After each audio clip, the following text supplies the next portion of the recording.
there's bin brats, there's Monster High dolls, there's even these creepy dolls, which I love so much. But Barbie is the one that really started it all. The Hispanic Barbie doll they released in 1980 didn't have a name. I had to really double check that or triple check it, and it's true, she didn't have one, which is like Mattel. What's your deal? But also the costume looks very similar to one used almost 20 years later in John Carpenter's Halloween in 1978. Welcome to Nostalchica, where we talk all things spooky and nostalgic. I'll have you know, I'm in the dead of Southern California heat. It is definitely over 80 degrees and it's past 11 p.m. But is that going to stop me from making this Barbie video? No. Here to accompany me today is Betty Bones. Hey girl, say hi. It's been a while since she last appeared, but she's definitely working it with the Barbie look, so let's not waste any more time and get right into it.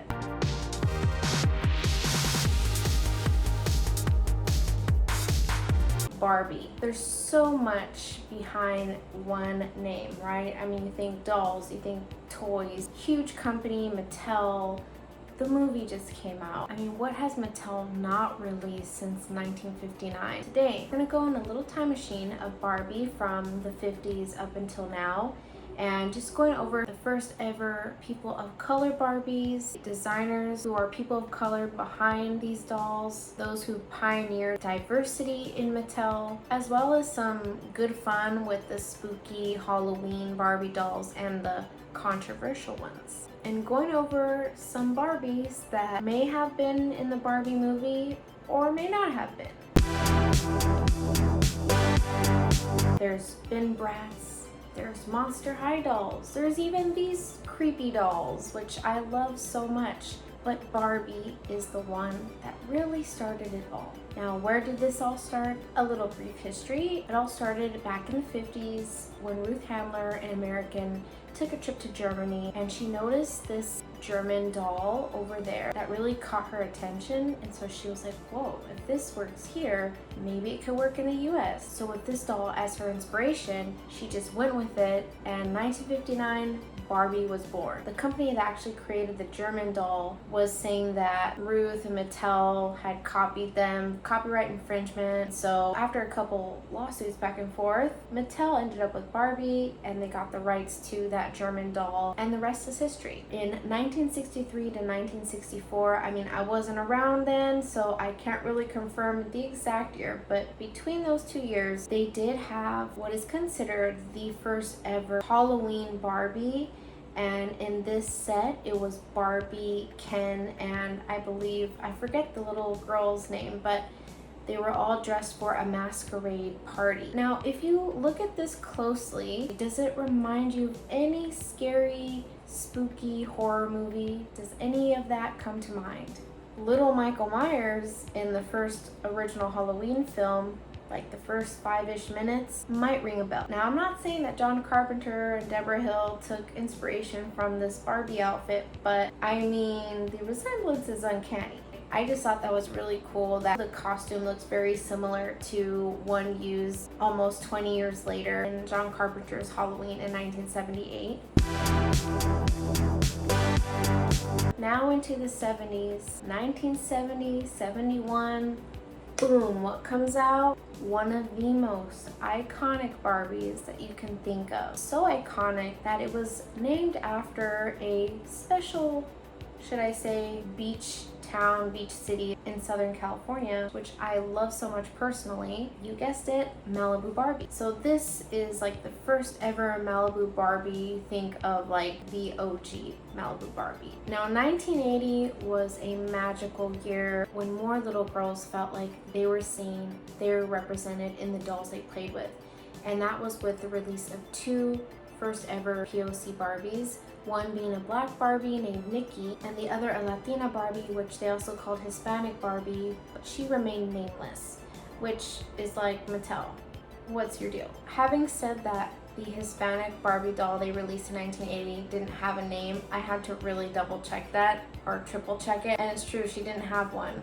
They're calling it Hispanic Barbie, which I'm still very salty about this, but let's go on with what we're talking about here. And as someone who just lives for that mid to late 70s, early 80s fashion, they both looked gorgeous. Now, Nikki was created thanks to the Kitty Black Perkins, who was a chief designer for Mattel. She was with the company for nearly 30 years. She was a black woman who was like, you know what, I'm going to make the change and make many more little girls happy with the dolls that are available to them. I mean, just imagine all the little girls back then growing up, black little girls, Hispanic, Latina girls, just thinking to themselves like, wow, finally a Barbie that looks like me. And that's really important to see yourself represented out there. So thanks to Perkins, she pioneered diversity in Mattel and Barbie dolls from that point on. This is someone who won prestigious awards, a lot of respect in the industry, and just made a lot of change that was definitely needed even way before 1980. And fun fact, in 1980, that was the first year they had their Barbie convention where only about 50 guests showed up, and then to this day they still have it and it's always sold out. So I thought that was kind of cool to learn. Now, if it's your first time on this channel, I am so in love with the 80s, 70s too, but really the 80s is where my heart is. So it makes sense I would go into a little rabbit hole of some 1980s Barbies, and I promise this will be something that will equally entertain and scare you. First up, we have the 1980 Western Barbie, where if you press her back, her eye would wink, and ooh, just look at that. Oh, ooh.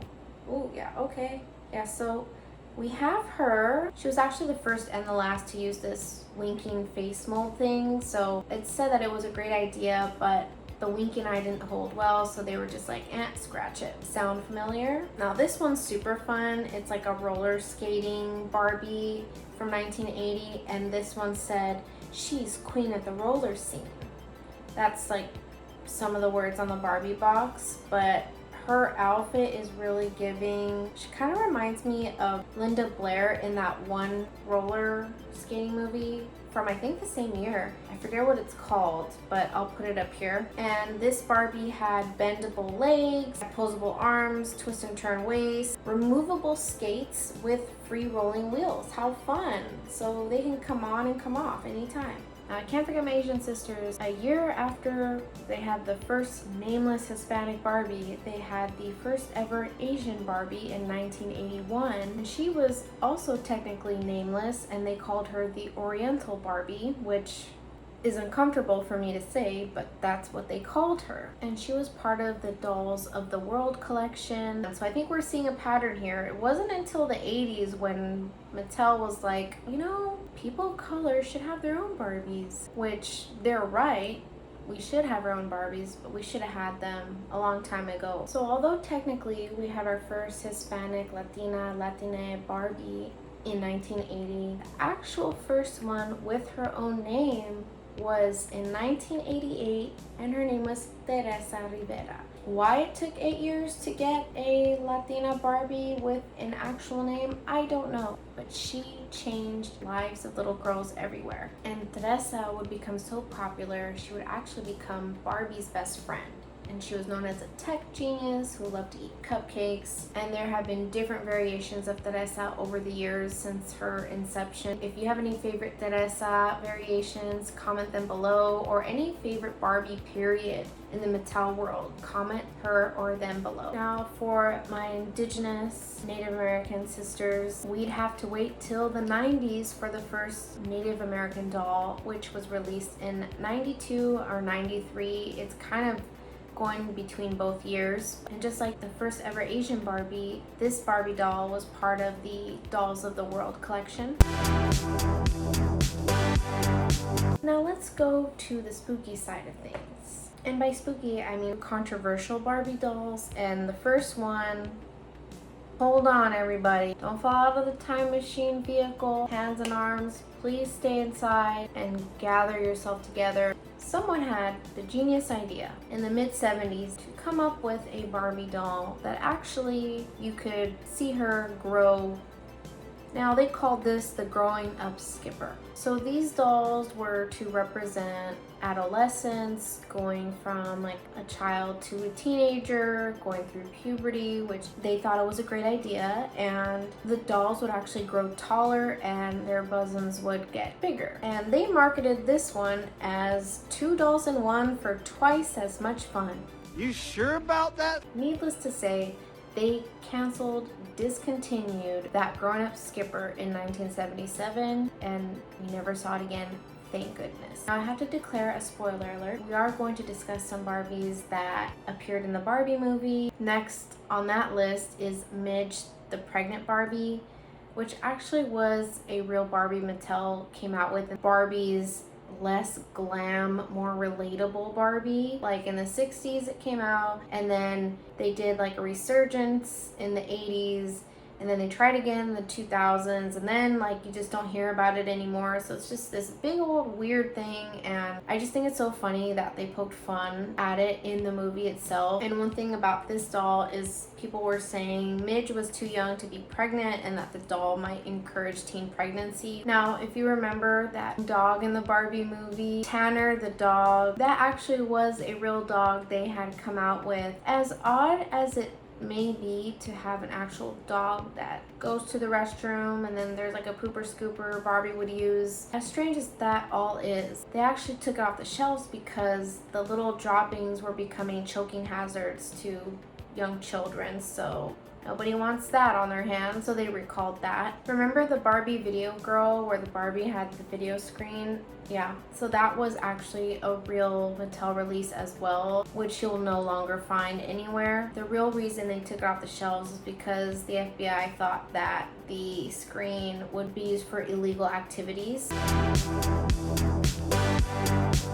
Now, after Halloween, there is the Mexican holiday of Dia de los Muertos, which is a few days long and is to celebrate those who passed on and celebrating their lives. Now, Mattel got real smart here, and they were like, what can we do to pull in the Mexican dollars? You know what I mean? Like, they wanted that coin from us. So they started in 2019 with the first ever Dia de los Muertos collection. And this goes without saying, but when the doll was first released, it almost immediately sold out. But if people didn't get their hands on 2019, 2020 had another doll in store. But this one featured a Barbie in a lace dress covering embroidery, with her blush colored dress embellished with tiny pearlescent details. You can see there's a second layer embroidered with floral and skeleton accents. Now, 2021, do you think they came out with another one? Because guess what?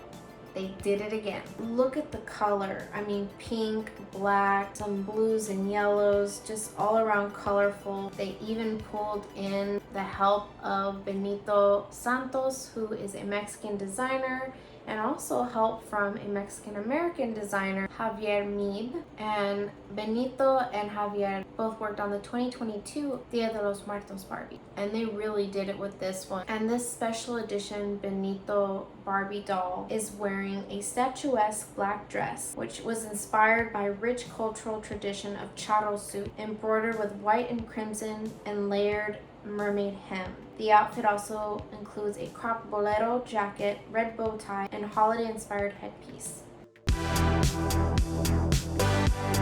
Going into this movie for the first time, I did not know what to expect. We have a black woman president, and then we had Asian representation with Ken, as well as one of the Barbie actresses is actually part Filipina, so we have that representation. We have a Barbie played by a trans actress. We have America Ferrera, who is a lead, a Latina lead. Those are just a few examples of what I saw in the movie and was like, wow, finally, you're building the world that we want to see, you know, where we are represented. And I really hope that this picks up and continues to be the thing, because this is exactly what we need. And on this channel, actually a big reason why I wanted to start this channel was because I didn't see myself out there. The Latinas and just people of color in general on YouTube just talking about fun things that perk your interest, things that entertain you, things that make you laugh, smile, think. You know, it's really just entertainment, media, and creativity at the end of the day. So when you don't see it, be it. And I feel like this movie has inspired me even more in what I'm doing and to keep going for it. And this channel and everything I do here all initially came from a place of let's have more representation, and not just my voice talking to you, but bringing on voices that also need to be heard, which is what I've planned since thinking of this channel and will be doing in the future. Because as someone who is a person of color, we have a lot to offer. We are more than our stereotypes, more than what we've been portrayed in media and everywhere else. If they're not going to do it right and say this is how we really are, then it's up to us to represent ourselves and help represent others. That's all I have for you today. If you watched this far, comment below your favorite Barbie of all time. You can also comment if you saw the Barbie movie and what you thought of it. If you can't get enough Barbie, I did do a Barbie takeover on Instagram, and you'll find on my page I have a highlight called takeovers, and through there you'll find a Barbie one, and it features small businesses, artists, creative. We're talking clothing, accessories, stickers, all that Barbie themed products. So if you're into all that, it's all on my Instagram. If you're into 80s and goth, like alt fashion, I also did a summer haul of all that clothing, accessories, stickers from a lot of cool local places in LA with all that kind of vibe. In another recent video, I'll link it below or add it here. If you have any recommendations or any suggestions of future themes or topics you want me to talk about here, I'm happy to talk about them. Just let me know. As always, thank you for watching. That comes from Betty and me. Stay safe, keep persevering, keep shining. Nostalchica out.